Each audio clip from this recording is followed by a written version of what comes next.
আসসালামু আলাইকুম, সবাই কেমন আছেন? এই যে আমার আনার গাছের এটা GM2 আনার, বৃষ্টিতে ভিজে সব একাকার হয়ে গেছে, ডালপালাগুলো সব হেরে যাচ্ছে। প্রচুর ফল সেটিং হচ্ছে, এত ফল ফেলে দিচ্ছি প্রতিটা দিন, তাও মনে হচ্ছে যে ফল সেটিং থামানো যাচ্ছে না, এত পরিমাণ ফল সেটিং হচ্ছে। GM2 আনার, এই যে দেখেন, এগুলো গুটি কলম বেঁধেছি, প্রায় 100টার মতো গুটি কলম করব। GM2 100টার মতো করব গুটি কলম। এই যে গুটি কলম করা হয়েছে সব,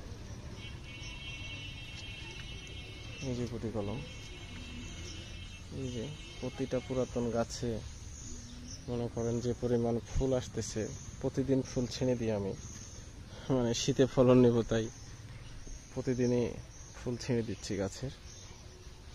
এটা হচ্ছে GM2, এটা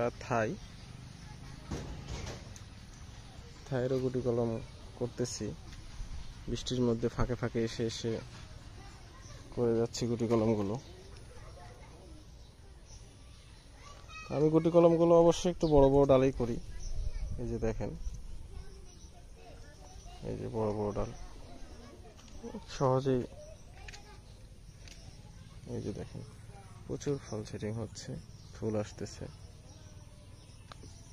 ফল ছিঁড়ে ফেলে দিয়েছি, যদিও অনেক ফল ছিঁড়ে ফেলতেছি। এটাও এটাতে সবেমাত্র একটা করেছি, আরও করতে হবে।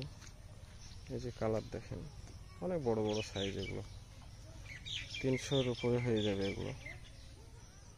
এর ভিতরে আছে, এই যে নতুন করে আবার এই যে সেট হচ্ছে, এই যে সব ফল সেট হচ্ছে। এগুলো সব মাটিতে, জিও ব্যাগে এখন আপাতত শুরু করেছি মাত্র। জিও ব্যাগে আরো অনেক গাছ আছে। এই যে মাটিতে, এটা হচ্ছে থাই।